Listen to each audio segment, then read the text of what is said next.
सभी किसान भाइयों को नमस्कार। स्वागत है हमारे सिक्को किसान फेसबुक लाइव सीरीज सेशन में। जैसा कि आप जानते हैं, आज लगभग 1 महीना हो गया है और 1 महीने में हमने प्रतिदिन ये जो लाइव सेशन है, हमने इसका हमारा यही मुख्य लक्ष्य रहा है, हमारा यही फोकस रहा है कि प्रतिदिन हम किसानों के साथ इस वर्चुअल प्लेटफॉर्म के थ्रू अन्नदाता भाइयों के साथ जुड़कर उनको नई नई जानकारियां, ज्वलंतशील मुद्दे एवं समय के हिसाब से, समय की जरूरत अनुसार उनको नॉलेज डिसेमिनेशन करेंगे, ताकि ये जो वैश्विक महामारी का समय है, कोई भी चैलेंजेस आए, कोई भी आपदा विपदा है, किसान भाइयों को कृषि एवं उससे जुड़े हुए गतिविधियों में कमी नहीं होनी चाहिए। इसी को मुख्य लक्ष्य रखते हुए, इसी को मेन फोकस में रखते हुए आज लगभग ये 5वां हफ्ता खत्म होने जा रहा है। आज भी इसी कड़ी में हम एक नए विषय, एक नए विशेषज्ञ के साथ जुड़े हुए हैं। आज का जो हमारा विषय है, हालांकि इसके बारे में पहले भी कई अन्य एक्सपर्ट्स हमारे बीच में आए और उन्होंने चर्चा की, परंतु आज का भी विषय उससे थोड़ा सा हटके है और एक ऐसी फसल पे, एक ऐसे क्रॉप पे आज का हमारा विषय है जो कि खरीफ ऋतु में भारत में बहुतायत मात्रा में उगाने वाली तथा एक मुख्य खाद्य फसल के रूप में, अनाजीय फसल के रूप में, जिसको हम स्टेपल फूड कहते हैं, इसको उगाया जाता है, इसकी खेती की जाती है। जी हाँ, आज हम बात करेंगे धान की फसल के बारे में। आज का हमारा जो विषय का शीर्षक है वो है धान की फसल में रोग, लक्षण एवं उसका प्रबंधन, यानी डिजीजेस, सिम्टम्स एंड मैनेजमेंट। आज के विषय पे हमारे साथ चर्चा करने के लिए जो आज के हमारे एक्सपर्ट हैं, उनका तारुफ, उनका इंट्रोडक्शन मैं आपसे करा देना चाहता हूं। जो आज के हमारे एक्सपर्ट हैं, उनका संबंध कृषि विज्ञान केंद्र सिद्धार्थनगर उत्तर प्रदेश से है। ये वैज्ञानिक हैं फसल सुरक्षा में और इनका जो कृषि विज्ञान केंद्र है वो Acharya Narendra Dev university of agriculture and technology Ayodhya से संबंधित हैं। युवा वैज्ञानिक यानी यंग साइंटिस्ट अवॉर्डी हैं ये। यंग एक्सटेंशन वर्कर यानी युवा प्रचार प्रसार वर्कर से भी इनको अवार्ड किया गया है। डिपार्टमेंट ऑफ बायोटेक्नोलॉजी एवं भारतीय कृषि अनुसंधान परिषद के ये फेलोशिप अवॉर्डी हैं। 33 यानी 33 इनके शोध पत्र हैं, राष्ट्रीय एवं अंतर्राष्ट्रीय दोनों। 60 से ज्यादा इनके आर्टिकल्स, समसामयिक लेख हैं। 12 इनके बुक चैप्टर्स हैं। 3 स्वतः इनकी किताबें हैं एवं कई इन्होंने राष्ट्रीय एवं अंतर्राष्ट्रीय सेमिनार एवं कॉन्फ्रेंसेस में भाग लिया है।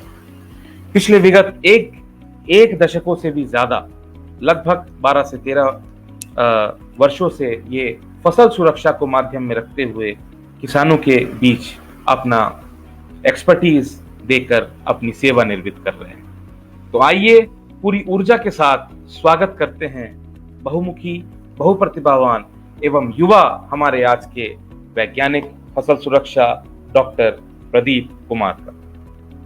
डॉक्टर साहब नमस्कार। नमस्कार। नमस्कार जी। बहुत बहुत स्वागत है आपका हमारे सिक्को किसान फेसबुक लाइव सीरीज सेशन में। आशा करता हूं कि मेरी आवाज आप तक पहुंच रही है, क्योंकि धन्यवाद।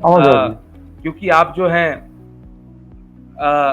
कृषि विज्ञान केंद्र सिद्धार्थनगर में, सारे व्यूअर्स से कहना चाहूंगा कि जो डॉक्टर साहब का लोकेशन है, जहां से डॉक्टर साहब हमारे साथ आज जुड़े हुए हैं, ये लगभग नेपाल का बॉर्डर है और कई चैलेंजेस हैं। नेटवर्क के भी कुछ चैलेंजेस हो सकता हो बीच में आए, क्योंकि काफी रिमोट लोकेशन है, परंतु उसके बावजूद, सारे चैलेंजेस को देखते हुए बावजूद भी डॉक्टर साहब ने अग्री किया, अपना समय दिया और वो आज हमारे साथ जुड़े हैं।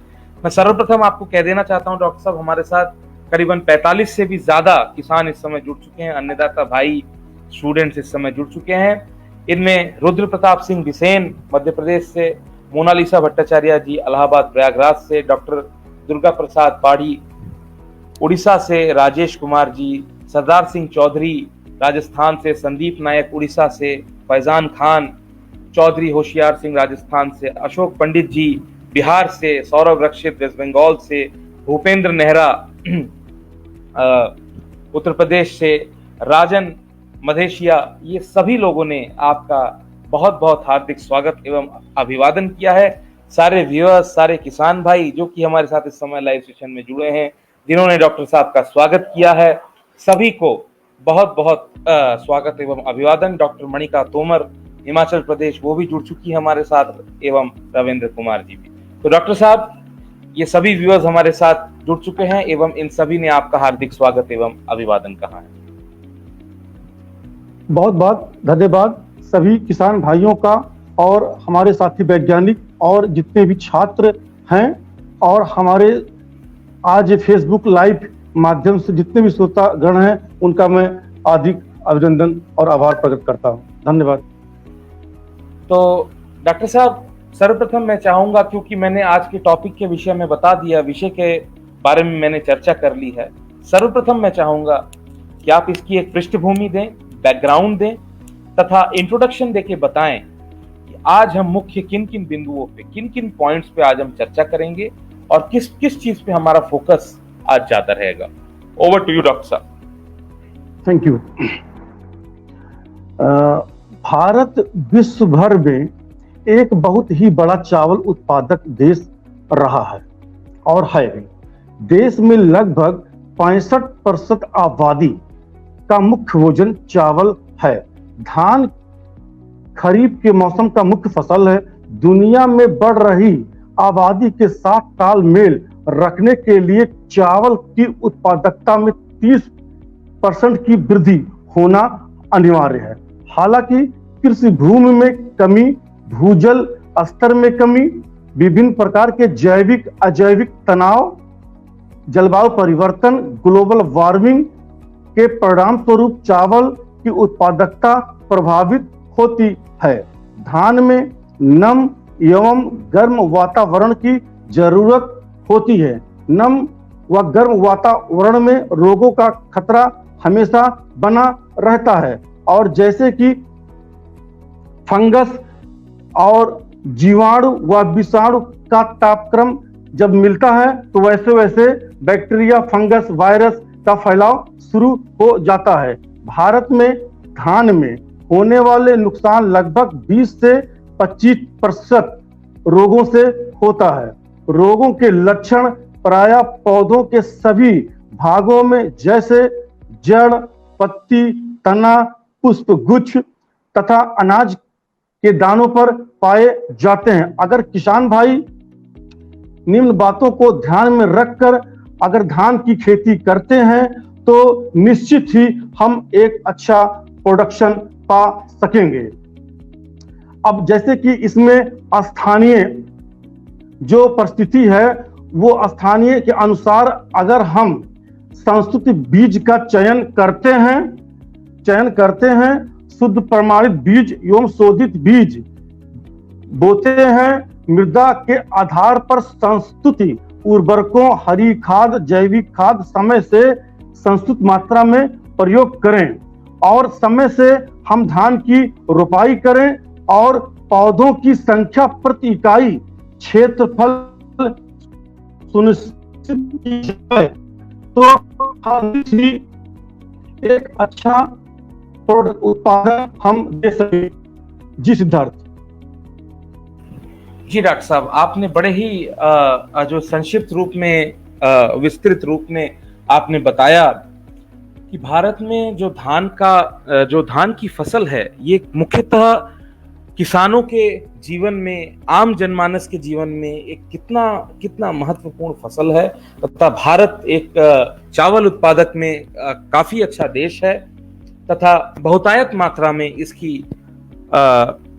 इसको उगाया जाता है तथा भारत के ऐसे कई राज्य हैं, ऐसे कई हिस्से हैं जहां पे धान की फसल हमारे तीनों ऋतुओं में ली जाती है, खरीफ, रबी एवं जायद में। खास करके यदि मैं पूर्वी भारत की बात कहूं तो धान तो एक ऐसा फसल है, क्योंकि मैं खुद जो है बंगाली समाज का हूं, मैं खुद जो है एक बंगाली फैमिली से हूं, तो धान की फसल पूर्वी राज्यों में कितना बड़ा महत्व जो है रखता है, ये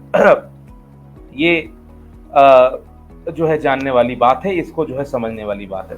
तो डॉक्टर साहब, 50 से ज्यादा लोग इस समय लाइव सेशन में जुड़े हुए हैं। रविंद्र कुमार जी जो कि एक लॉ स्टूडेंट है, इन्होंने आपको हार्दिक स्वागत एवं अभिवादन कहा है। पंकज कुमार जी ने, सुमित झा जी ने, आशुतोष मिश्रा ने, सौरभ शंकर दुबे मध्य प्रदेश से जो हमारे प्रबल व्यूअर है, प्रतिदिन वो जुड़ते हैं, परितोष पात्रा वेस्ट बंगाल से एवं अशोक यादव जी, सभी लोगों ने आपका हार्दिक स्वागत एवं अभिनंदन कहा है। तो डॉक्टर साहब बढ़ते हैं हमारे अगले सेगमेंट की ओर। अब मैं चाहूंगा कि आप जरा सा ये बताएं कि धान में मुख्यतः कितने प्रकार के रोग लगते हैं, कौन कौन से पीड़क होते हैं, कौन कौन से एजेंट्स होते हैं जिससे धान में रोग लगती हैं, और मुख्य कौन कौन सी रोग हैं जो किसान भाइयों को ध्यान में रखना पड़ेगा, उससे सचेत रहना पड़ेगा। जी डॉक्टर साहब। जी सर, सबसे पहले हमारे धान में सफेदा रोग ये नर्सरी में आता है, नंबर 1। नंबर 2 जीवाणु झुलसा जो बैक्टीरिया से होता है। शीत झुलसा जो फंगस द्वारा होता है। धान का भूरा धब्बा रोग, जीवाणुधारी रोग जो बैक्टीरियल रोग है। झोंका ब्लास्ट। 7वां खैरा रोग। उसके बाद असिंचित परिस्थितियों में लगने वाले रोगों में जैसे जहां पर पानी कम है वहां पर नंबर 1 धान का भूरा रोग, शीत झुलसा रोग, झोंका रोग जिसको ब्लास्ट कहते हैं, और खैरा रोग आते हैं। अब गहरे पानी वाली परिस्थितियों में जैसे जीवाणु झुलसा जिसको बैक्टीरियल लीफ ब्लाइट बोलते हैं, और दूसरा जीवाणुधारी रोग जिसको बैक्टीरियल लीफ स्ट्रिक बोलते हैं, और तीसरा शीत झुलसा ये भी गहरे पानी वाली परिस्थितियों में ज्यादा प्रॉब्लम खड़ा करता है। उसके बाद लास्ट में विषाणु जनित रोगों में नंबर 1 धान का टुंगरू रोग, उसके बाद राइस स्ट्राइप डिजीज, चावल का बौना रोग, चावल पीला मोटल रोग जिसको rice yellow mottle disease English में बोलते हैं, और घासीय वृद्धि रोग ग्रेसी स्टेट डिजीज। ये सारे रोग हैं जो हमारे धान के उत्पादन को प्रभावित करते हैं। जी सिद्धार्थ। जी डॉक्टर साहब, आपने बताया कि मुख्यतः कौन कौन सी रोग है, खास करके जो विषाणु द्वारा रोग है। जैसा कि मैं आप सभी व्यूअर्स से ये बताना चाहता हूँ कि हमारे जो आज के एक्सपर्ट हैं डॉक्टर साहब है, ये खास करके विषाणुओं पे इनका शोध रहा है। ये एक जो है वायरोलॉजिस्ट हैं, मतलब मुख्यतः इनका शोध जो है वायरसेस पे रहा है। और वायरस की तो मैं बात कहूँ डॉक्टर साहब, ये ऐसी चीज है जो आप देख ही रहे हैं, आज पूरा विश्व इससे जो है उलझ रहा है, इससे लड़ रहा है। तो आप लोग की महत्वता इस तरह से और बढ़ जाती है कि जो धान की भी फसल है इसमें भी, जैसे आपने कहा टुंगरू डिजीज कहा, फिर ये कर्लिंग, फिर ये जो मोज़ैक हैं, ये ऐसे कई प्रकार के ऐसे धान के रोग हैं जो कि विषाणुओं से होते हैं, जीवाणुओं से होते हैं, तथा कवकों से होते हैं, फंगस से होते हैं। मोहित खुराना जी ने भी आपको बहुत बहुत स्वागत कहा है, पंजाब से जुड़ते हैं। राकेश जगलान जी ने भी कहा है, राजेश मदेशिया जी ने भी कहा है। सर्वप्रथम अगले सेगमेंट की ओर बढ़ने से पहले मैं आज दूंगा अपना पहला सवाल। कुमार सौरभ जी का एक सवाल है। कुमार सौरभ जी, यदि आप अपना राज्य भी बता दे तो अच्छा रहेगा। एवं डॉक्टर सुशील कुमार राय जो कि लखनऊ से हमारे साथ जुड़ते हैं, वो भी बड़े हमारे प्रबल व्यूअर हैं। वेलकम डॉक्टर साहब, और सभी व्यूअर्स का, सभी श्रोता भाई एवं किसान भाइयों का स्वागत है जिन्होंने लेट में ज्वाइन किया है। मैं जो है बता देना चाहता हूँ कि हम लोग आज बात कर रहे हैं धान के रोग लक्षण एवं उसके प्रबंधन के बारे में। तो कुमार सौरभ जी ये पूछना चाह रहे हैं कि धान के बीज तैयार है। हेलो, हाँ डॉक्टर साहब, मेरी आवाज नहीं आ रही है? हेलो, मेरी आवाज आ रही है डॉक्टर साहब आपको? हाँ जी, आ रही है, रुक रुक के आ रही है। हाँ, मैं ये बोल रहा हूँ, कुमार सौरभ जी हमारे एक व्यूअर है, वो ये पूछ रहे हैं कि धान की बीज तैयार है, धान का बीज तैयार है, पर नेटवर्क का कुछ इश्यू हो गया है। जैसा कि मैंने पहले ही कहा था कि आज सर काफी एक जो है रिमोट लोकेशन से हमारे साथ जुड़े आ गए। डॉक्टर साहब दोबारा आ गए हैं। थोड़ा सा बीच में हो सकता है ये डिस्टर्बेंस रहेगी, मैं थोड़ा सा क्षमा चाहूंगा इसके लिए। जी हाँ डॉक्टर साहब। हाँ बोलिए। कुमार सौरभ जी ये पूछ रहे हैं कि धान के बीज तैयार है पर बीज पीला होकर मर जा रहा है, बीज को खेत में लगाया जाए कि नहीं? बिहार से हैं ये कुमार सौरभ जी बोल रहे हैं। ये फिर से एक बार रिपीट करिए। मैं ये बोल रहा हूँ, कुमार सौरभ जी बिहार राज्य के हैं, वो ये बोल रहे हैं कि इनके धान के बीज तैयार हैं पर बीज पीला होकर मर जा रहा है, तो बीज को खेत में लगाया जाए कि नहीं लगाया जाए? नहीं, इसको नहीं, इसको आप एक्चुअली में बीज पीला हो करके जब वो यानी कि वो रोग ग्रसित हो गए हैं, अब इसको या तो आप कार्बेंडाजिम 2 ग्राम पर लीटर पानी में मिला करके उसको सीड ट्रीटमेंट करिए।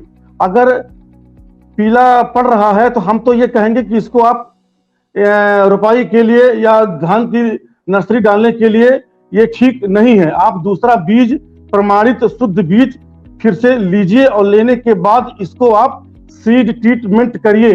सीड ट्रीटमेंट में आपको हम बता दें इस समय कि जैसे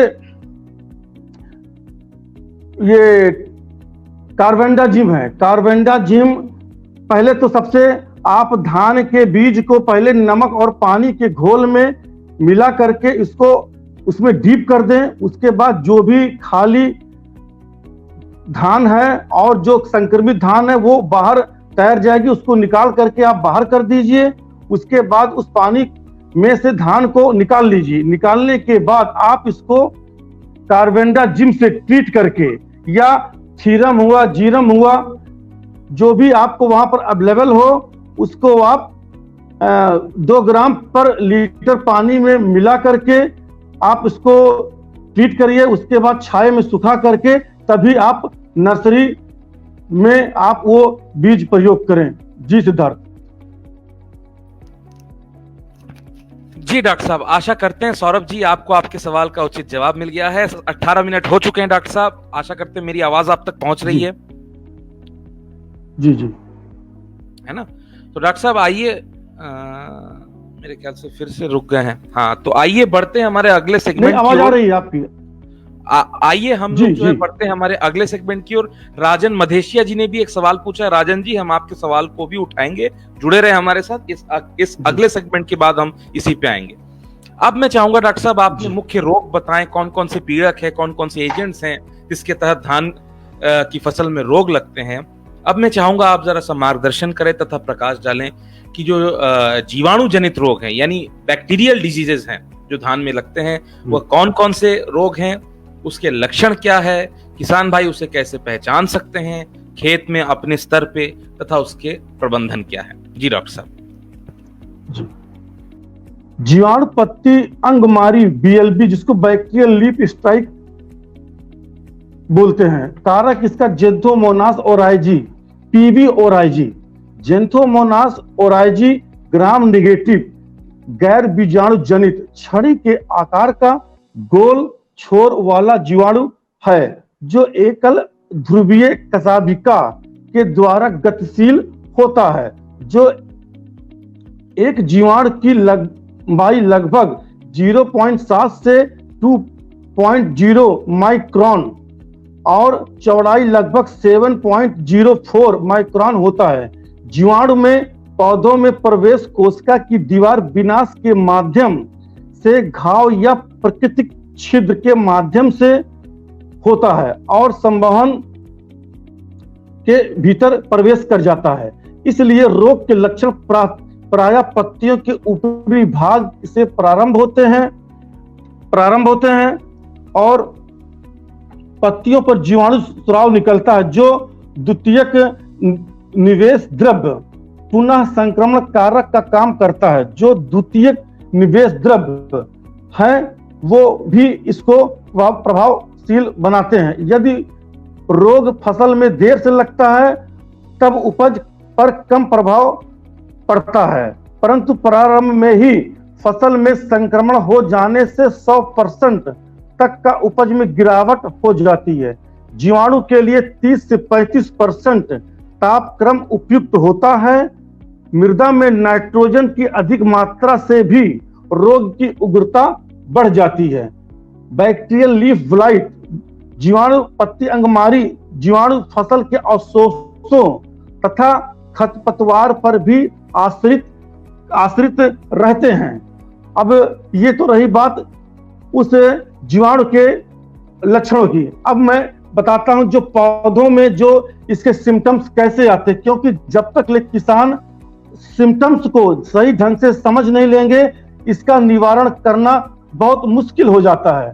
तो ऐसे में बैक्टीरियल लीफ ब्लाइट रोग मुख्यतः 3 प्रकार से प्रकट होते हैं, जैसे पर्ण अंगमारी, क्रिक एवं पत्तियों का फीका पीला पड़ जाना। यह मुख्य रूप से वाहिकीय रोग हैं। सामान्यतः पीले या पुआल रंग के लहरदार क्षतिग्रस्त स्थल पत्तियों के एक या दोनों किनारे के सिरों से प्रारंभ होकर नीचे की ओर बढ़ते हैं और अंततः पूरी पत्तियां सूख जाती हैं।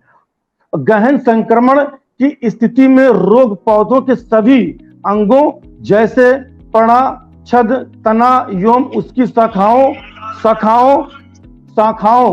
को पौधों के सभी रोगों को महत्वपूर्ण योगदान प्रदान करता है।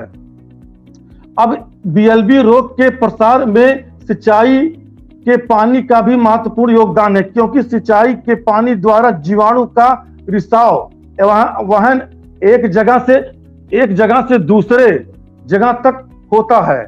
अब इसके नियंत्रण के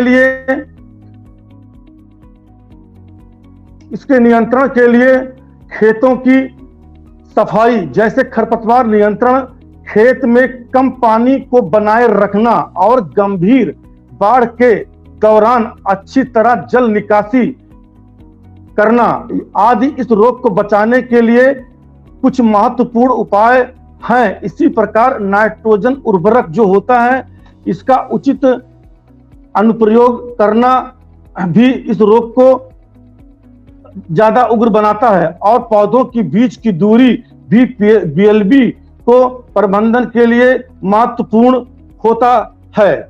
ये तो बात रही बैक्टीरियल लीफ ब्लाइट की। अब एक बैक्टीरिया और है जो बैक्टीरियल पत्ती रेखा, बैक्टीरियल लीफ स्ट्रिक बोलते हैं। इसका जो कारक है वो है जेंटोमोनास ओराइजी, पीबी ओराइजी कोला। यह एक ग्राम नेगेटिव छड़ी के आकार का जीवाणु है। यह रोगजनक पैथोजन स्टोमेटा या क्षतिग्रस्त भाग के माध्यम से प्रवेश करती है। जीवाणु पत्ती की मीजोफिल एपोप्लास्ट से निवास करता है और चावल में बैक्टीरियल लीफ स्ट्रिक रोग का कारण बनता है। और प्रथम संक्रमण रोग ग्रस्त बीज द्वारा, द्वितीय संक्रमण वर्षा की बूंदों द्वारा, सिंचाई के पानी और स्वस्थ एवं रोगग्रस्त पत्तियों तथा जीवाणुओं में आपसी संपर्क में प्रविष्ट करते हैं। और स्वस्थ पत्ती में जीवाणु केवल रंध्रों अथवा क्षतिग्रस्त भागों के रास्ते ही प्रविष्ट करता है। लक्षण स्थल के फैलाव हेतु 26 से 30 डिग्री का तापक्रम अनुकूल होता है। साथ ही भूमि में नाइट्रोजन की अधिकता तथा पौधों की अधिक सघनता भी रोग को बढ़ाने में सहायक होती है। बैक्टीरियल लीफ स्ट्रिक चावल किस्म के आधार पर उपज में 17% तक नुकसान कर देता है। जीवाणु एक मौसम से दूसरे मौसम तक फसलों के अवशेष पर जीवित रहते हैं। इसका फैलाव ग्रीष्म ऋतु में बीज और सिंचाई के पानी के माध्यम से होता है। और बारिश, वर्षा और उच्च आर्द्रता भी रोग के विकास में मदद करता है। ये बात रही उस रोग के जो जीवाणु है उसके बारे में। अब जो ये धान के पौधों में जो लक्षण प्रकट करते हैं उसको हम इस प्रकार से समझते हैं। जैसे बैक्टीरियल लीफ के लक्षण पत्ती पर विभिन्न प्रकार के संकीर्ण काले, हरे तथा पानी से लथपथ नारंगी से भूरा रंग में परिवर्तित हो जाता है। मोती की तरह छोटे छोटे पीले से गंदे सफेद रंग के जीवाणु पदार्थ धारियों पर पाए जाते हैं और कई व्याधियां आपस में मिलकर बड़े धब्बों का रूप ले लेते हैं। इससे पत्तियां समय से पहले सूख जाती हैं। अब इसके लिए किसान भाई नियंत्रण के लिए क्या करेंगे? जैसे कि जीवाणु के संक्रमण को रोकने के लिए बीज का वितरण रोकना प्राथमिक कदम है, क्योंकि बीज के माध्यम से ये पीढ़ी दर पीढ़ी फैलते चले जाते हैं। यदि हम स्वस्थ बीज का इस्तेमाल करें तो नियंत्रण के उपायों की जरूरत कम होती है। वर्तमान में उत्पादकों के पास रोगाणुओं से पूर्ण निवारण के लिए कोई सफल बीज उपचार उपलब्ध नहीं है, इसलिए विभिन्न प्रकार के रोग प्रतिरोधक किस्म का ही चयन करें। और मैं आपको बता दूं, जब ये रोग आ जाए तो आपको क्या करना होगा, 25 ये स्ट्रेप्टोसाइक्लिन एक दवा आती है, उसके बाद उसमें कॉपर ऑक्सीक्लोराइड एक दवा आती है। कॉपर ऑक्सीक्लोराइड 2.5 ग्राम पर लीटर को पानी में मिला दें। उसके बाद एक 6 ग्राम की स्ट्रेप्टोसाइक्लिन एक नामक दवा आती है, जो आप जितने भी आपके ये बीज हैं, जब सीड ट्रीटमेंट हम करते हैं तो उसमें जितनी पानी जरूरत होती है उसमें एक पैकेट स्ट्रेप्टोसाइक्लिन डाल दें और कॉपर ऑक्सीक्लोराइड डाल दें, और डाल करके ही इसको हम बीज उपचार करके अगर इसको हम बीज की नर्सरी डालते हैं तो इस रोग को हम काफी हद तक कंट्रोल कर ले जाते हैं। और उसके बाद इस रोग को आने पर हम इसी का 3 छिड़काव 10 से 15 दिनों के अंतराल पे करते हैं तो हम इस रोग से निजात पा जाते हैं। जी सिद्धार्थ। जी डॉक्टर साहब, आपने बड़े ही विस्तृत तौर पे कहा कि किस तरह से ये जो बैक्टीरियल लीफ ब्लाइट है बीएलबी का कितना घातक जो है, कितने घातक इसके प्रभाव पड़ सकते हैं, इसके लक्षण क्या क्या है, और तथा इसके प्रबंधन के लिए सबसे बड़ी बात है कि जो रोकथाम वाली किस्में हैं, यानी जो बीएलबी से रेजिस्टेंट वैरायटियां हैं, किस्में हैं, उन्हीं को ही लगाना बहुत ज्यादा जरूरी है। तथा बैक्टीरिया एवं विषाणु यानी जीवाणु एवं विषाणु द्वारा फैले गए जितने भी रोग हैं उसमें फाइटोसैनिटरी मेजर्स जिसे हम कहते हैं कि साफ सफाई, खेतों में साफ सफाई रखना बहुत जरूरी है, क्योंकि ये फैलता है मतलब छुआछूत से एक फसल से दूसरी फसल में। मैं सभी किसान भाइयों एवं जो है डॉक्टर साहब भी ये जो है अग्री करेंगे इस बात से कि यही बैक्टीरियल लीफ ब्लाइट तथा बैक्टीरियल लीफ स्पॉट BLS, ये दो ऐसे जो है बीमारियां हैं धान में, जिसके कारण बंगाल में बहुत बड़ा एक सूखा आया था, द ग्रेट बंगाल फेमिन जिसे हम कहते हैं जी। इन्हीं दो रोगों के कारण आया था ये जैंथोमोनास जो इसका कारक है। तो खैर अभी तो भारत में इसके प्रति काफी इसकी दवाइयां हो चुकी है इसके रोकथाम के लिए, जो इसकी सिम्टमोलॉजी है, इसके सिम्टम्स है, इनके जो लक्षण हैं उसको जो स्टडी किया जा सकता है। और अब जो है किसान भाई इससे बचने के लिए अधिक अगर स्टेप्स उठाएं एवं जितनी भी बीमारियों के बारे में कहा, प्रबंधन के बारे में कहा, उसको अपनाएं तो निश्चित ही इससे निजात पा सकते हैं। डॉक्टर साहब, सवालों की फहरिस्त लग गई है, क्योंकि धान एक ऐसा फसल है आने वाले समय में इसकी काफी जो है मात्रा में उगाया जाएगा और तथा ये एक मुख्य फसल है। तो सर्वप्रथम मैं 2-3 सवाल हैं वो अभी इस समय उठाऊंगा आपके समक्ष। राजन मधेशिया जी हैं, हालांकि आज हमारा जो सेशन रोगों पे है, परंतु उन्होंने कीट के बारे में कहा है। तो क्योंकि हमारे डॉक्टर साहब जिसको बोलते हैं मल्टी डिसिप्लिनरी पर्सन है, तो ये रोग एवं कीट दोनों के विषय में आपको बताएंगे। मतलब अगर आपका कोई अगर प्रश्न होगा तो वो ये जानना चाहते हैं जो तना छेदक है स्टेम बोरर, और ये बिल्कुल ही मतलब बहुत ही एक जिसको बोलते हैं ना कि डिस्टर्बिंग एवं किसानों को परेशान करने वाला कीट है। तो ये स्टेम बोरर फ्लावरिंग स्टेज में कैसे कंट्रोल करे, राजन मधेशिया जी के सवाल का जवाब देना। जी जी जी देखिए, सबसे पहले जो हमारा स्टेम, इसको हम पहचाने कैसे, जैसे कि जब आप स्टेम बोरर लग जाता है तो धान को ऊपर से हम खींचेंगे तो वो सीधे खिंच जाता है, तो यानी कि वो कीड़ा जो है वहां पर नुकसान कर रहा है। ऐसे में अगर आप स्टेम बोरर आता है, रोग कीड़े इसकी आती है, तो हम आपको बता दें जैसे कि हेलो, मेरी आवाज आ रही है? प्लीज कंटिन्यू डॉक्टर साहब, बोले बोले। हेलो। हाँ बोले बोले डॉक्टर साहब बोले। हाँ, तो इसमें कीट का जो है मेन रोल है। इसके लिए हम आपको कुछ दवाएं बताएंगे जिसे कंट्रोल कर सकते हैं। अभी हम आपको जैविक कंट्रोल के बारे में बताएंगे। जैसे कि जैविक कंट्रोल को हम बना ले अगर अपने खेत पे, तो हम इसको काफी हद तक रोक सकते हैं। तो जैसे कि आपने देखा होगा कि बहुत सारे नीम के सत हैं, और इसको हम अगर नीम ऑयल 0.5% से अगर करें तो इसको हम उपाय इसका पा सकते हैं। उसके बाद इसके में जैसे कि आपने देखा होगा कि एक सेकंड,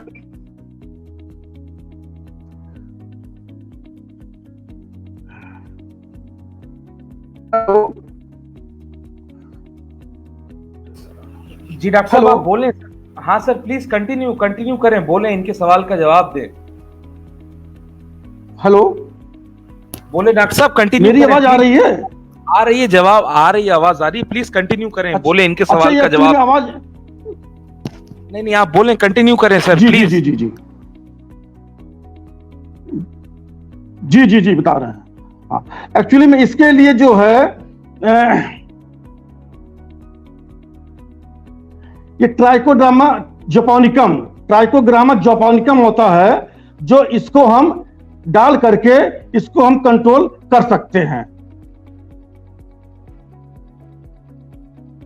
इसका जो है,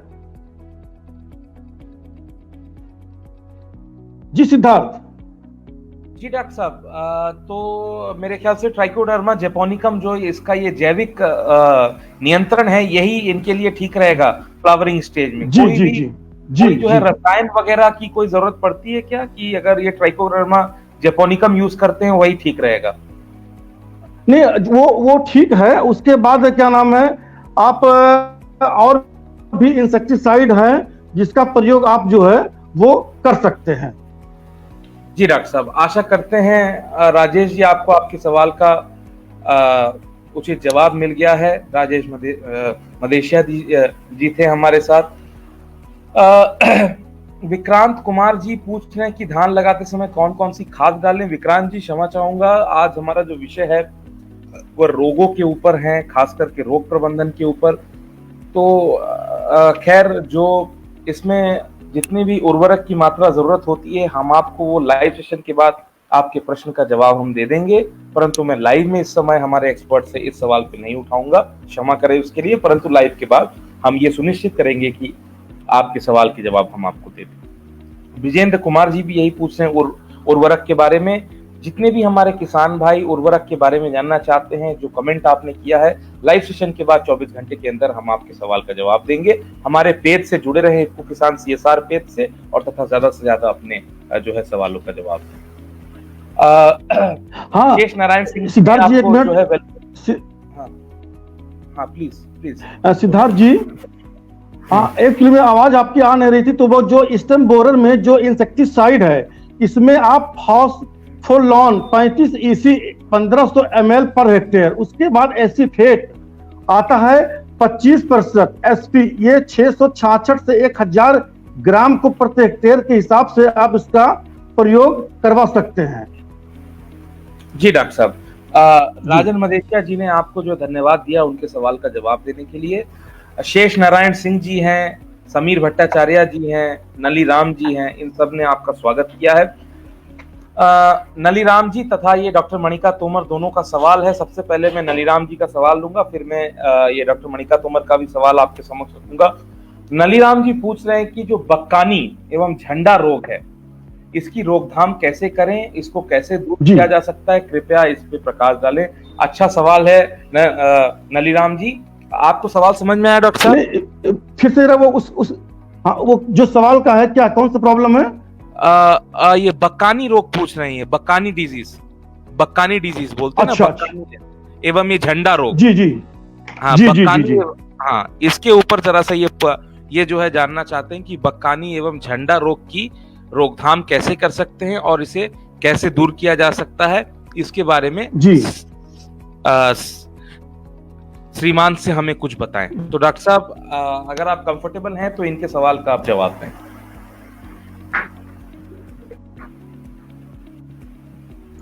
जी। Hello hello. बोले सर, प्लीज जो कंटिन्यू। बकानी जो डिजीज है, इसमें सबसे पहले आप seed treatment with organomolecules such as जो एग्रोसॉन जीएन के नाम से आता है, कैरोसॉन @ 2 ग्राम इसको लेकर के सीड को हाईली इसको जो है आप ट्रीट कर सकते हैं। उसके बाद इसको 1% कॉपर सल्फेट सोल्यूशन से हम इसको स्प्रे करेंगे और 2% फार्मूलेशन बना करके स्प्रे करने से ये बकानी डिजीज जो है कंट्रोल हो जाता है। जी सिद्धार्थ। जी डॉक्टर साहब, जैसा कि डॉक्टर साहब ने कहा नलीराम जी की जो एग्रोसॉन जीएन है ये एक ऑर्गेनोफॉस्फेट कंपाउंड का एक ये जो फंजीसाइड है, इसको अगर आप इसका सीड ट्रीटमेंट करेंगे, इसका बीज उपचार ही इसका सबसे बड़ा रोकथाम का कारण है। तो सर्वप्रथम एग्रोसॉन जीएन से इसका बीज को उपचारित कर लें तथा आपको जो है निश्चित ही ये बकानी एवं झंडा रोग से आपको लाभ मिलेगा। तो डॉक्टर साहब बढ़ते हैं हमारे अगले सेगमेंट की ओर, क्योंकि 37 जो है मिनट हो गए, परंतु अगले सेगमेंट की ओर जैसा कि मैंने जो है कहा था कि ये डॉक्टर मणिका तोमर का भी सवाल में रहूंगा। डॉक्टर मणिका तोमर ये जो है जानना चाहती हैं कि पहाड़ी राज्यों के लिए कोई उन्नत धान की किस्में बताएं। जी डॉक्टर साहब। पहाड़ी राज्यों के लिए, जैसे कि पहाड़ी राज्यों के लिए वहां पर मैं आपको बता दूं, ये आप IR64 और DRT1 ले सकते हैं, और उसके बाद ये CR 501, 601, 401 ये आप वैरायटी हैं जो आप उसको वहां पर यूज में ला सकते हैं। जी सिद्धार्थ। जी डॉक्टर साहब, आशा करते हैं मणिका जी आपको आपके सवाल का उचित जवाब मिल गया है। डॉक्टर योगेंद्र प्रताप सिंह जी हैं, उन्होंने भी आपको बहुत बहुत धन्यवाद एवं अभिवादन दिया है लाइव सेशन में जुड़ने के लिए। ब्रजेंद्र सिंह जी हैं, ये पूछ रहे हैं कि 1509 धान की वैरायटी है, उसमें दानों पर काले रंग के धब्बे पड़ जाते हैं, कैसे रोकें? जी जी जी जी। दानों में, जी डॉक्टर साहब, 1509 धान की किस्म है और उसमें धान के इस किस्म में दानों में काले रंग के धब्बे पड़ जाते हैं, इसकी कैसे रोकथाम करें?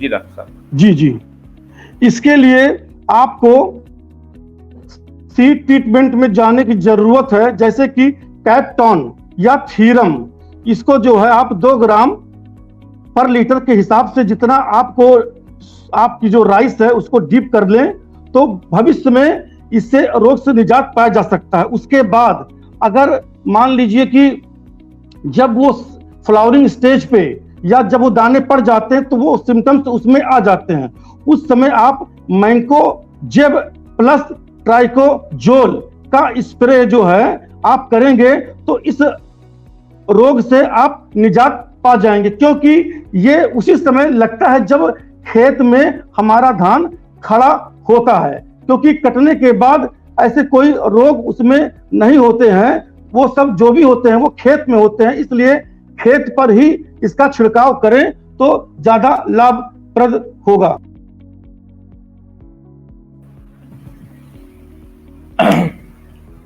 जी डॉक्टर साहब, आशा करते हैं ब्रजेंद्र सिंह जी, जैसा कि डॉक्टर साहब ने कहा मैंकोजेब प्लस ट्राइसाइक्लोजोल, जो ट्राइसाइक्लोजोल है हो सकता हो ये इस समय उपलब्ध नहीं हो, तो हेक्साकोनाजोल भी एक फफूंदी नाशक होता है, फंजीसाइड होता है, हेक्साकोनाजोल भी आप इस्तेमाल कर सकते हैं मैंकोजेब के साथ।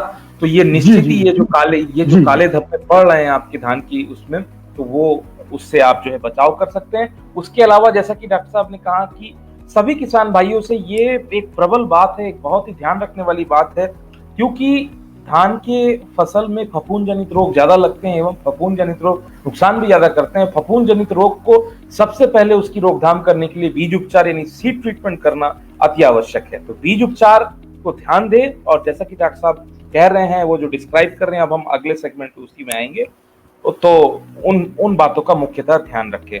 डॉक्टर मणिका तोमर ने आपको धन्यवाद दिया है।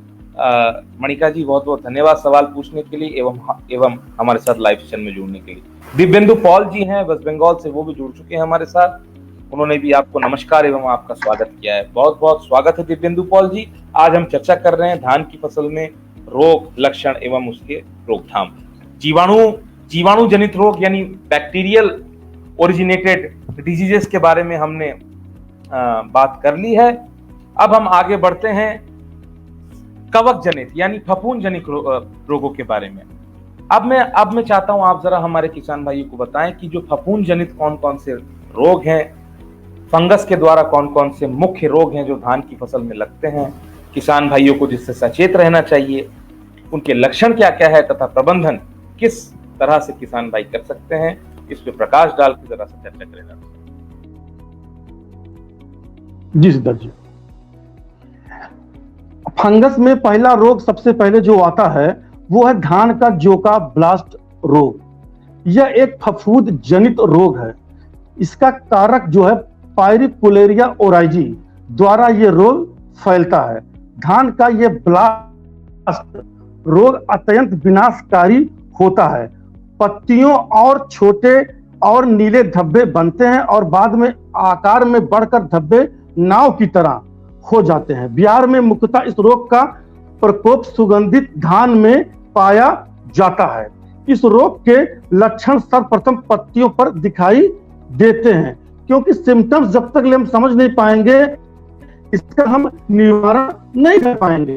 तो इसके लिए आपको लक्षण को समझना बहुत जरूरी है।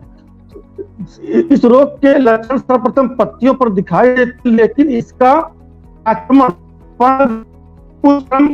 गांठों पर होता है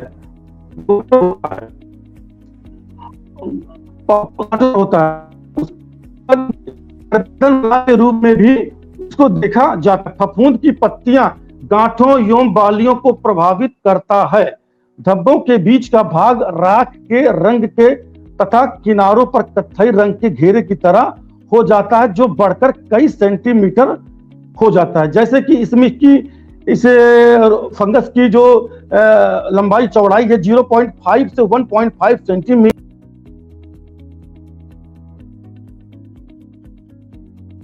होती है। जब यह रोग उग्र होता है तब बालियां कमजोर पड़ करके टूटकर गिर जाती हैं। इस अवस्था में अधिक क्षति होती है। गांठ का पूरा काला होना ये फफूंद का सबसे बड़ा बाद में नेक रॉट कहलाता है। बीच का भाग धूसर रंग का हो जाता है। अनुकूल वातावरण में छत स्थल बढ़कर आपस में मिल जाते हैं, जिसके फलस्वरूप पत्तियां झुलसकर सूख जाती हैं और गांठों पर भी भूरे रंग के धब्बे बनते, जिससे समुचित पौधों का नुकसान होता है। अब बारी आती है तना की। तना के गांठों पर कुछ भाग काला पड़ जाता है। गांठों पर कवक के आक्रमण से भूरे धब्बे बनते हैं, जिससे गांठों के चारों ओर से घेर लेने पर पौधे टूट जाते हैं। बालियों के निचले तल पर धूसर बादामी रंग के स्थल बनते हैं और रोगियों बालियां दाने नहीं बनते और बालियां भाग टूट करके गिर जाता है। उसके बाद पत्तियों पे राख समान का स्लेटी रंग का केंद्रीय भाग एवं भूरे रंग के बड़े साकार और आंखों की आकृति का ये धब्बे बनता है। और पुष्प में जो धान जब वो फूटने की कगार पे होता है तो उस समय ये काला हो जाता है। उस स्थान पर पौधा टूट जाता है और रोग की वजह से डंठल बालियों के भार से टूटने लगते, क्योंकि निचला भाग ग्रीवा संक्रमण को कमजोर हो जाता है, जिससे धान की उपज में काफी असर देखा गया है। उसके बाद इसमें एक लक्षण और है, जो गर्दन ब्लास्ट होता है, जो पुष्प गुच्छ आधार के भाग पर लेकर काले रंग के धब्बे बन जाते हैं और मिलकर चारों ओर घेर लेते हैं और पराया ये टूटकर गिर जाते हैं और गंभीर प्रकोप होने पर फसल की हानि होती है। अब इसके नियंत्रण की बात करें, जैसे कि अभी सभी व्यूअर्स पूछ रहे हैं, धान का जो रोग है इसका सिम्टम्स है, मैंने आपको बताया, मगर अब इसके नियंत्रण कैसे करने हैं मैंने आपको बताया। सबसे पहले आप अगर बीजों का जब चयन करते हैं तो उस समय आप रोग रोधी किस्मों का ही चयन करें, जैसे कि IIR 36, ये उसके बाद IR 64, उसके बाद सरजी 52, पंकज यमुना और पंत धान 10 आदि को हम अगर धान की नर्सरी के लिए लेते हैं तो अति उत्तम होगा।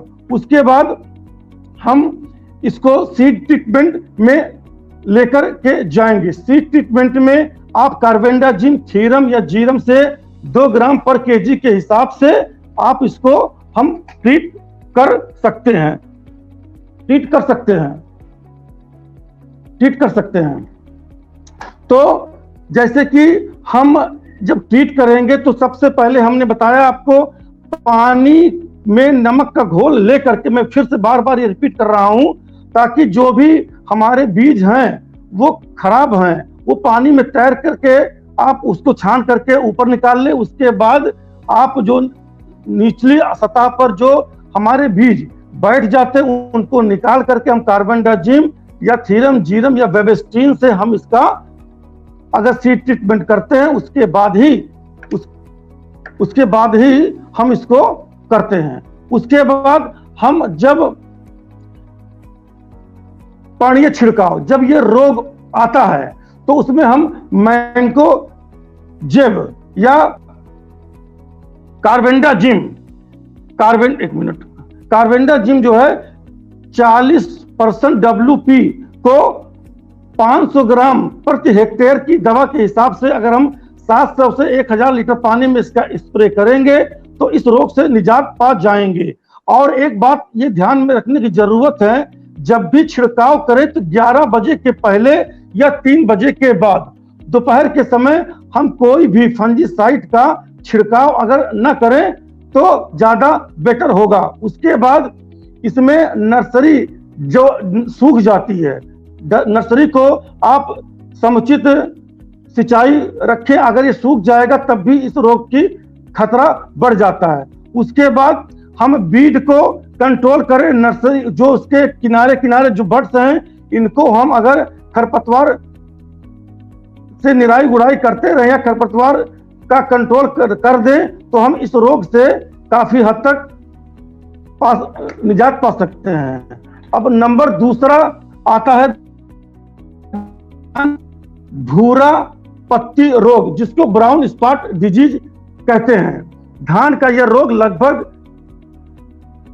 सभी हिस्सों में फैला हुआ है, खासकर पश्चिम बंगाल, उड़ीसा, आंध्र प्रदेश, तमिलनाडु इत्यादि। भारत में इस रोग का सबसे पहला रिपोर्ट चेन्नई के सुंदरा रमण 1919 द्वारा आई थी, जो अब उत्तर प्रदेश, बिहार का यह प्रमुख रोग है। यह एक बीज जनित रोग है जो हेलमिंथोस्पोरियम ओराइजी द्वारा होता है।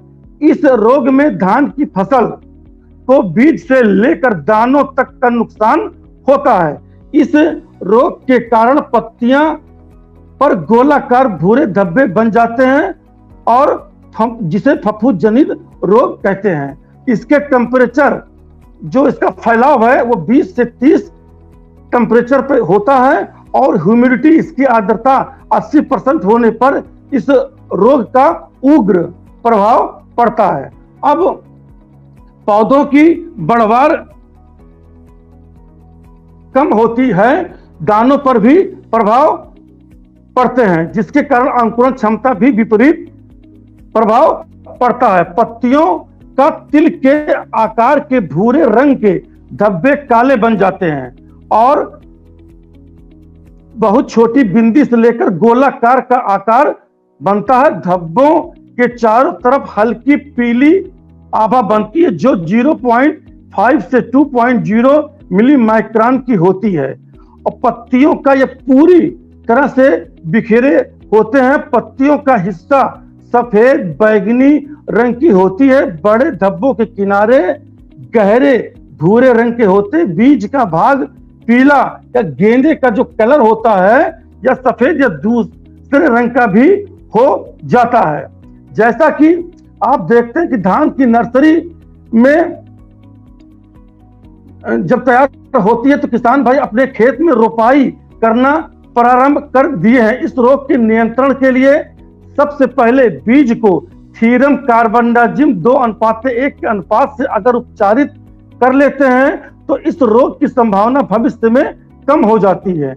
जिन किसान भाइयों ने पिछले 1-2 साल से के खेत से उनके खेत में रोग बराबर आ रहे हैं, उन किसान भाइयों को मैं कहूंगा कि वो रोग रोधी किस्म का ही सिलेक्शन करें और रोग दिखाई देने पर 0.25% से 2 से 3 छिड़काव 10 से 12 दिनों के अंतराल पर करें और मिट्टी की जांच के उपरांत ही अपने खेत में नाइट्रोजन की मात्रा जितनी जरूरत हो उतनी ही डालें। उसके बाद फसल के अवशेष को आप जो रोगों द्वारा आ जाते हैं उस अवशेष को आप हम जला दें। उसके बाद मिट्टी में पोटास, फास्फोरस, मैग्नीज, चूने का भी उचित माध्यम से इसका प्रयोग करें।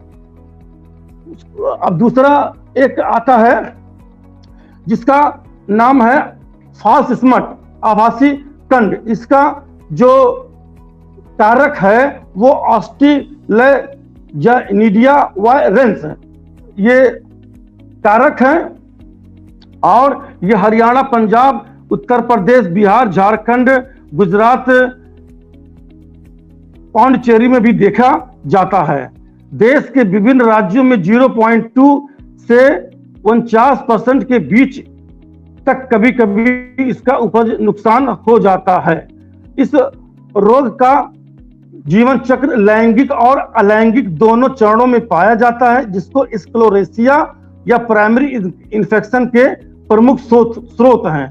मुख्य रूप से मृदा जनित पौध ये रोग है और कोनोडियम के अनुकूल तापक्रम 25 से 30 डिग्री सेंटीग्रेड तथा 90% आर्द्रता पर यह उपयुक्त होता है और यह जीवाणु बनाता है और प्रत्येक पीली हरी गांठ 1 से 2-3 वास्तविक स्क्लेरोसिया बनते हैं जो पहले कोनोडियम के ढेर से ढके होते हैं, परंतु कोनोडियम का प्रकीर्णन हो जाता है तब ये दिखाई स्पष्ट रूप से पत्तियों पर पड़ने लगते हैं और आसानी से मिट्टी में गिर जाते हैं, जिससे मिट्टी की सतह काली और दिखाई पड़ती है। इसके लिए लक्षण जो हमारे पत्तियों पे आते हैं, ये रोग के लक्षण बालियों के निकलने के बाद ही दिखाई देता है। रोगग्रस्त स्पाइकलेट जो बोलते हैं, पहले पीला, बाद में ये संतरे के रंग का होता है और अंत में जैतूनी हरा कलर का हो जाता है। इसके लिए हम जो इसका उपचार है, बचाव है, इसका नियंत्रण हम कैसे करेंगे? इसके लिए रोग रोधी किस्मों का हम चयन करेंगे। उसके बाद कटाई के समय संक्रमित पौधों को हटा देना चाहिए और उसे नष्ट कर देना चाहिए। नाइट्रोजन का अधिक प्रयोग से बचना चाहिए। उसके बाद खेतों पर, मेड़ों पर सिंचाई स्वच्छ रखना चाहिए और नियमित रूप से निगरानी जरूर रखें।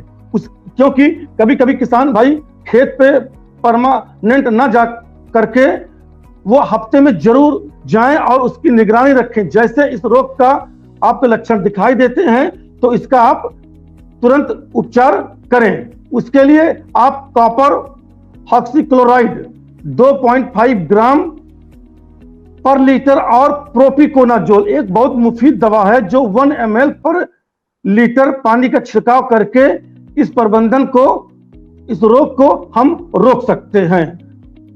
उसके बाद हमारी जो अगली रोग आते हैं उसके लिए आपने देखा होगा पर्ण अंगमारी, जिसको अंग्रेजी में हम शीत ब्लाइट बोलते हैं, जिसको राइजोक्टिनिया सोलेनाई नामक फंगस से ये रोग फैलते हैं। इसके लिए जो छद अंगमारी चावल और सोयाबीन दोनों में रोग जनकता के कारण होता है। धान में यह रोग भारतवर्ष में विशेषकर बौनी किस्मों में पाया जाता है और इस रोग के उत्पन्न होने पर कई कारकों का योगदान होता है, जैसे लंबी अनाज वाले किस्मों का इस्तेमाल और नाइट्रोजन उर्वरकों की उच्च दर का उपयोग करने से यह रोग फैलता है। इस जिसे स्क्लेरोसिया या हाइफी के रूप से जाना जाता है। स्क्लेरोसिया जीवित अवस्था में पहली फसल के अवशेषों पर रहते हैं और अनुकूल वातावरण मिलने पर अंकुरित होकर मुख्य फसल पर संक्रमण करते हैं।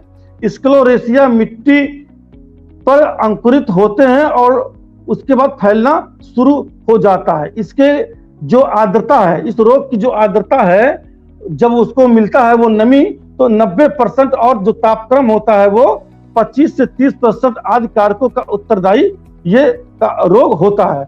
अब रोग के लक्षण जो पौधों पे दिखते हैं, वो रोग का प्रकोप खेत में पानी के सतह से आरंभ होकर ऊपर की सतह पर फैलता है। अंततः पौधा रोगग्रस्त होकर झुलस जाते हैं।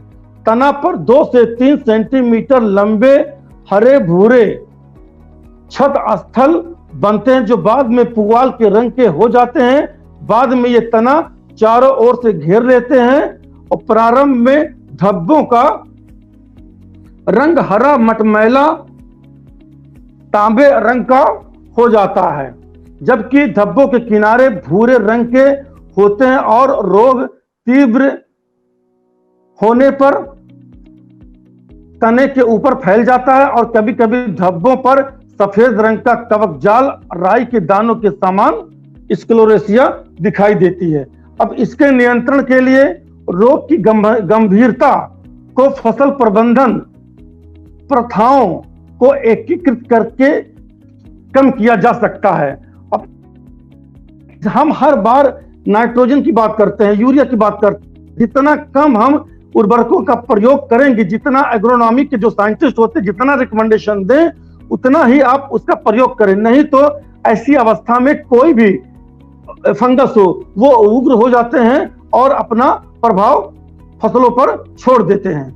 उसके बाद रोगी फसल अवशेषों को जलाकर हम नष्ट कर दें और रोपाई की निश्चित जो है, जो धान की रोपाई होती है, प्लांट टू प्लांट डिस्टेंस 10 से 15 सेंटीमीटर पर करना चाहिए। उसके बाद जैसे कि आपने देखा होगा बंड पे और जो बहुत सारे खरपतवार उग जाते हैं, उसके लिए आप जो है वैलिडामाइसिन 3 ग्राम का छिड़काव 2.5 ml पर लीटर की दर से कर देंगे तो रोग जो है वहां पर जो कवक है वो पनप नहीं पाएगा और हमारे रोग इसको फैल नहीं पाएंगे। इसके लिए आपको मैं एक जो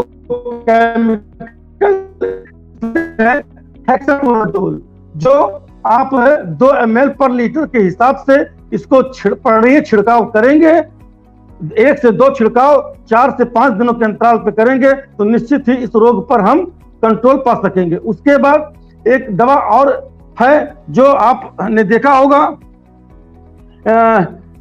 नीम आयल का भी प्रयोग आप केमिकल के प्रयोग के करने से पहले कर देंगे। उसके बाद जब हम रासायनिक उपचार पे जाएंगे तो हम निश्चित ही उस रोगों को रोक पाएंगे। जी सिद्धार्थ जी। डॉक्टर साहब, बड़े विस्तृत रूप से आपने कहा कि जो कवकों, कौन कौन से कवक हैं, फफूंद हैं जिनके द्वारा जो है धान की फसल में रोग लगते हैं। और धान की फसल में जैसा कि मैंने पहले ही कहा था कि धान की फसल में कवकों द्वारा यानी फफूंद द्वारा रोग ज्यादा लगते हैं। इसीलिए इस सेगमेंट में आपने काफी विस्तृत तौर पे, काफी डिस्क्रिप्टिव वे में कहा है। बलराम गुप्ता जी ने आपको स्वागत किया है, डॉक्टर मणिका तोमर ने आपका धन्यवाद किया। धन्यवाद डॉक्टर मणिका हमारे साथ जुड़ने के लिए। अर्पित गुप्ता जी ने भी आपका जो है बहुत बहुत स्वागत किया है। नलीराम जी हैं हरियाणा से, मेरे ख्याल से नलीराम जी पूछ रहे हैं कि हरियाणा राज्य में धान की फसल सब पकते समय ज्यादातर बाली खाली या सफेद सी हो जाती है जिसमें दाने नहीं बनते हैं, ये कैसे हो जाता है? कृपया इस पर आप प्रकाश डालें। तो मैं सबसे पहले मैं ही इनका सवाल, अगर मैं गलत हूंगा डॉक्टर साहब तो आप मुझे करेक्ट करिएगा।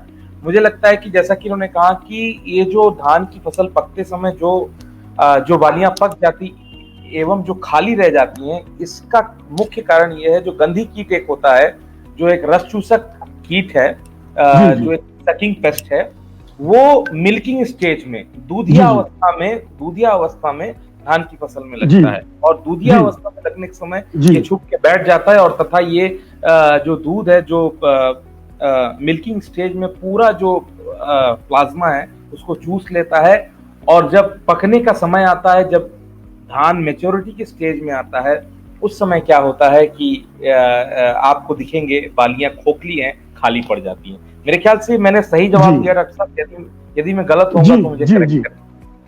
नहीं, ठीक है। तो ये नलीराम जी यही इसका मेन कारण है और इसकी रोकथाम के लिए जितने भी रस चूसक कीट है, मुख्यतः थाइमेथोक्साम हुआ, इमिडाक्लोप्रिड हुआ, ये कुछ दवाइयां हैं जो रस चूसक कीटों को रोकने के लिए आप इसका प्रयोग कर सकते हैं। एसीफेट हुआ, एसिटामिप्रिड हुआ, परंतु एसीफेट और एसिटामिप्रिड को ध्यान रखिए कि ये दवा इस समय उपलब्ध है कि नहीं, क्योंकि 27 ऐसे कीटनाशक हैं जो कि गवर्नमेंट ऑफ इंडिया ने बैन कर दिए अपने राज्य में। अपने नजदीकी कृषि विज्ञान केंद्र, सबसे बड़ी बात मैं हर सेशन में यही बोलता हूँ, किसान भाई ध्यान रखें और उनके पास जाएं, उनसे सलाह लें, उन पे विश्वास रखें और तभी कोई ना कोई जो है फसल में छिड़काव करें। डॉक्टर साहब 1 घंटे का समय जो है पूरा हो चुका है, हमारे पास ज्यादा समय नहीं है। मैं चाहूंगा आप तुरंत ही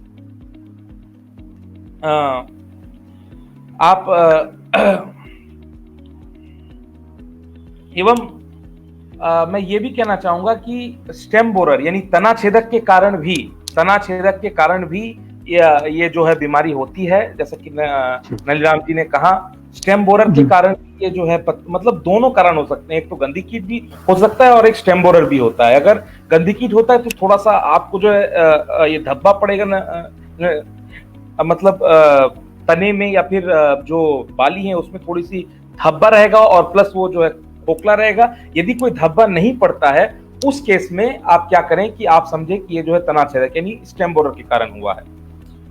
तो ये कुछ जो है रोकथाम के तरीके हैं। ये जैसा कि मैंने कहा कि अभी लगभग 1 घंटा हो चुका है। अब मैं चाहूंगा कि आप जो हैं क्या करिए, विषाणु और तथा सूक्ष्म तत्वों के द्वारा कौन कौन से मुख्य रोग हैं इस पर संक्षिप्त रूप से, मुख्य रोग हैं उनके लक्षण संक्षिप्त रूप से जो समय को देखते हुए 2-3 मिनट में जरा इसको कवर करें डॉक्टर साहब। जी धन्यवाद।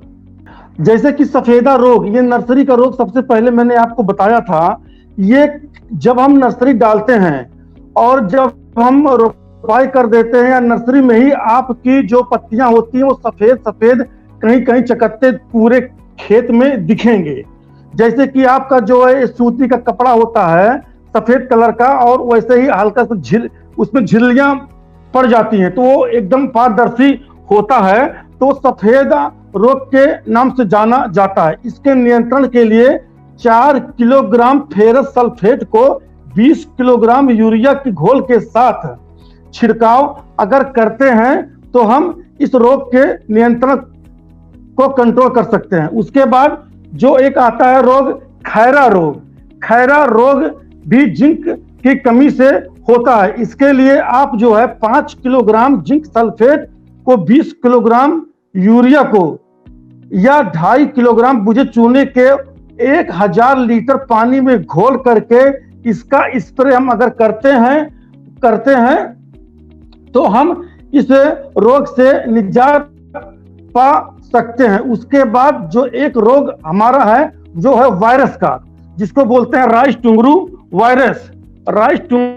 वायरस में जैसे कि आपने देखा होगा कि वर्ष 1960 में के दशक में पश्चिम बंगाल में, पूर्वी उत्तर प्रदेश और बिहार में काफी क्षति हुई थी। अब विषाणु जीवित पौधे और उनके हरे डंठलों पर कुछ घासों या सामा पर रहता है और जो नाइट्रोजन का स्तर बढ़ने पर इस रोग का संक्रमण अधिक हो जाता है। इसलिए राइज जो वायरस के जो लक्षण हैं, ये विषाणु में ग्रस्त पौधे छोटे रह जाते हैं और उनमें बालियां कम निकलती हैं। रोगग्राही किस्मों की पत्तियां रंग जो संतरे के रंग का या भूरा पीला हो जाता है, जबकि अपेक्षाकृत कम रोगग्राही किस्मों का या रंग हल्का पीला होता है। प्रारंभ में संक्रमण होने से छोटे रंग के होते हैं, जबकि बाद में संक्रमण जब पौधों की लंबाई उतना प्रभाव नहीं पड़ता है।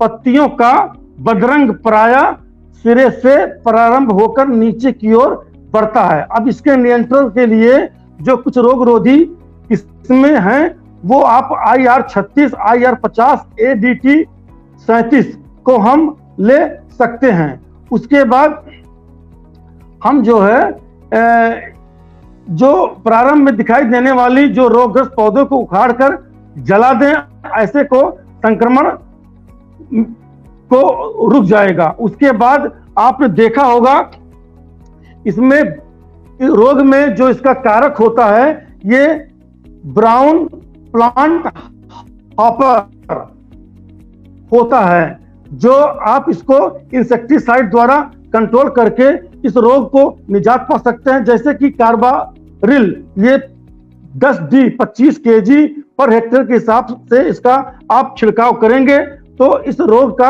आप निजात कीड़ों के माध्यम से आप पा सकते हैं। उसके बाद फासियोलॉन 30 EC, ये 1500 ml पर हेक्टेयर के हिसाब से इसको आप करेंगे तो हम निश्चित ही उत्पादन पर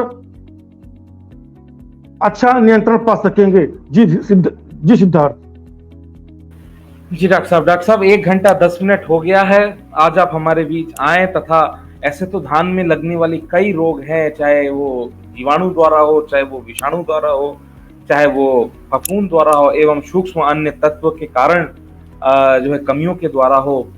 इन सभी जो मुख्य रोगों के बारे में आपने विस्तृत चर्चा की, लक्षण के बारे में बताया तथा उनके प्रबंधन के बारे में बताया, कौन कौन से कारक है, एजेंट्स हैं, कॉजिंग एजेंट जिसे हम बोलते हैं, अंग्रेजी में बोलते हैं, इसके बारे में आपने विस्तृत चर्चा की और किसान भाइयों को बड़े ही डिटेल में बताया कि इसकी रोकथाम एवं पहचान किस तरह से की जाए, क्योंकि ये बहुत ही मुख्य है सभी किसान भाइयों के लिए कि रोगों को नियंत्रित करने से पहले, प्रबंधन करने से पहले उसकी पहचान होना जरूरी है। इस तरह से डॉक्टर कोई भी रोग है उसका जब तक उचित डायग्नोसिस नहीं करेगा, उसको पकड़ेगा नहीं, अच्छी डायग्नोसिस नहीं होगी तो अच्छा इलाज भी नहीं होगा। उसी तरह से यदि रोगों की अच्छी पहचान नहीं होगी तो उसका इलाज नहीं होगा। और किसान भाई अधिकतर इस पे दिशाहीन हो जाते हैं, दुकानदारों के ऊपर अधिक निर्भरता उनकी बन जाती है और अंधाधुन दवाइयां, चाहे वो फफूंदीनाशक हो, कीटनाशक हो, इन सब का छिड़काव करके अपनी लागत में बढ़ोतरी कर लेते हैं तथा उनकी सकल आय यानी नेट इनकम में कमी आती है। तो डॉक्टर साहब 1 घंटा 10 मिनट हो गया है, 20 से 25 लोग अभी भी हमारे साथ जुड़े हुए हैं, क्योंकि हालांकि हम अपने टाइम से एक्सीड कर गए हैं। चलते चलते संक्षिप्त रूप से किसान भाइयों के लिए आने वाले खरीफ ऋतु में आपकी क्या सलाह है, जरा इस पे चर्चा करें।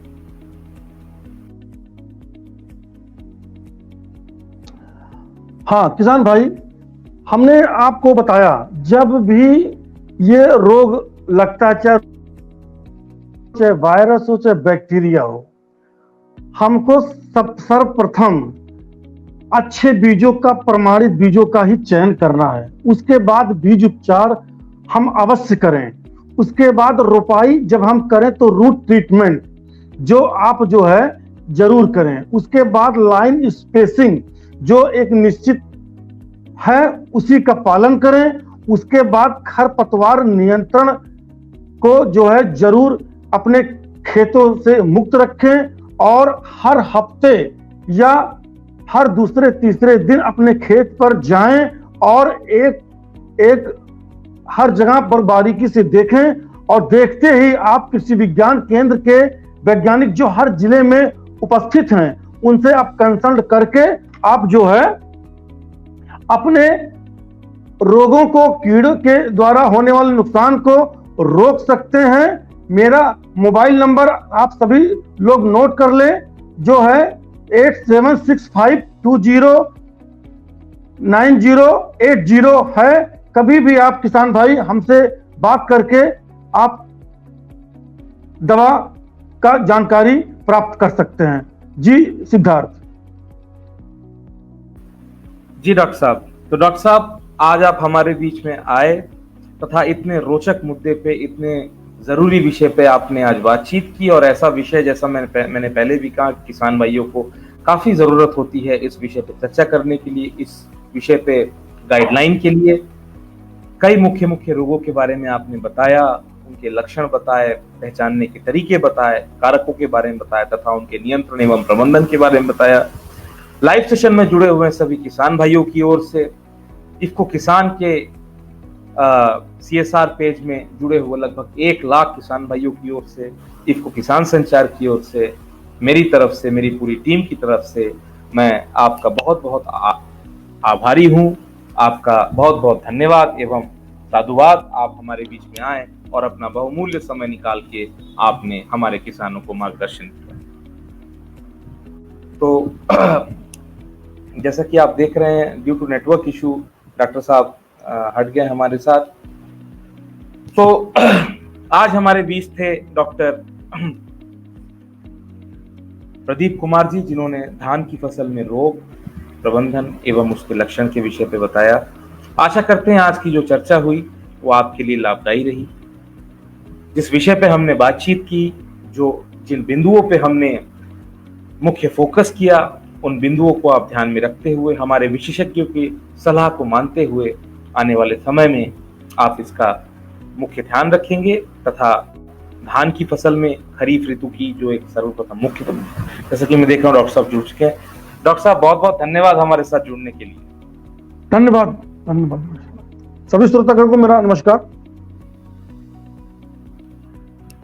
तो इसी के साथ आज का सेशन होता है समाप्त। कल सुबह ठीक सुबह 11 बजे एक नए विशेषज्ञों के साथ हम जुड़ेंगे। तब तक के लिए सुरक्षित रहिए, घरों पे रहिए। कृषि से जुड़ी हुई जितनी भी गतिविधियां हैं उसको पूर्णतः रूप से जारी रखिए, हमारे साथ जुड़ें।